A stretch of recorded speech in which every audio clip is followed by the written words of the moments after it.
फिर से आप लोगों को हम वेलकम करते हैं अपने इस यूट्यूब चैनल पे।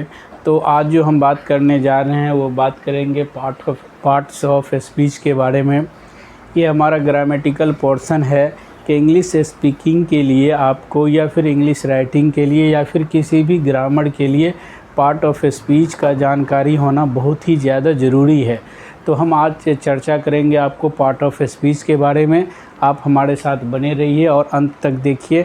हम इसमें कोशिश करेंगे जहाँ तक हो सके इसको हम कंप्लीट करने की। कि पार्ट ऑफ स्पीच 8 तरह के पार्ट ऑफ स्पीच होते हैं। उसमें सबसे पहले क्या होता है, सबसे पहले होता है नॉन, फिर प्रोनाउन, फिर एडजेक्टिव, फिर उसके बाद वर्ब होता है, एडजेक्टिव, एडजेक्टिव के बाद वर्ब, वर्ब के बाद एडवर्ब और एडवर्ब के बाद होता है प्रीपोजिशन, फिर इसी तरह से कंजक्शन और फिर इंटरजेक्शन।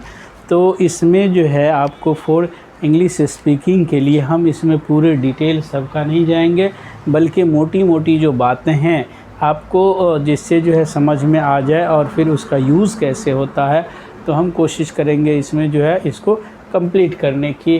तो सबसे पहले आइए नॉन। नॉन किसे कहते हैं? Non is the naming word. बस एक वर्ड में समझ लीजिए कि जिसमें नाम, स्थान, नेम, प्लेस, थिंग्स या किसी भी चीज़ का जब चर्चा होता है तो उसको क्या कहते हैं, वहाँ यूज़ क्या होता है, नॉन होता है। All naming words is non या नॉन। फिर उसके बाद अब नॉन के जो है 5 तरह का नॉन होता है, लेकिन और दूसरा 2 तरह का होता है।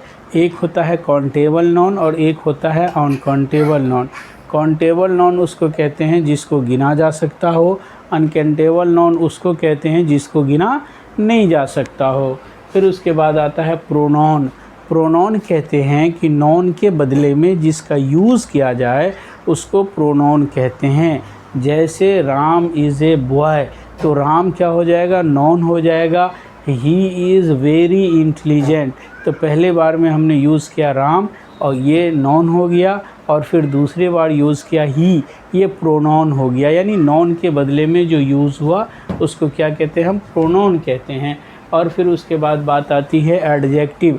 एडजेक्टिव कहते हैं जो किसी भी चीज़ का खूबी बताता हो, विशेषता बतलाता हो, दैट इज़ कॉल्ड एडजेक्टिव। जैसे Ram is a boy, he is very intelligent, तो इसमें इंटेलिजेंट जो है वो क्या होगा, ये आपको जो है ये एडजेक्टिव होगा। He is running very fast, fast क्या होगा, एडजेक्टिव होगा। फिर उसके बाद बात आती है वर्ब। वर्ब कहते हैं फेल को, यानी वर्ब कहते हैं एक्शन वर्ड को वर्ब कहते हैं। यानी वैसा शब्द, वैसा वर्ड जिससे किसी न किसी काम का होने का बोध हो, उसको क्या कहेंगे, उसको वर्ब कहेंगे। एक्शन जैसे eating, sleeping, running, these are the verb, these are the known as verb. फिर उसके बाद बात आती है एडवर्ब।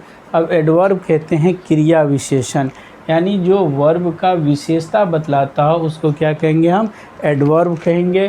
फिर उसके बाद प्रीपोजिशन। प्रीपोजिशन कहते हैं संबंध बोध, यानी जो क्या कहते हैं रिलेशनशिप बतलाता हो उसको हम क्या कहेंगे, प्रीपोजिशन। कंजक्शन कहते हैं जो ज्वाइंट करता हो, जोड़ने वाले, उसको कहते हैं कंजक्शन। समुच्च बोध इसको कहते हैं। और इंटरजेक्शन कहते हैं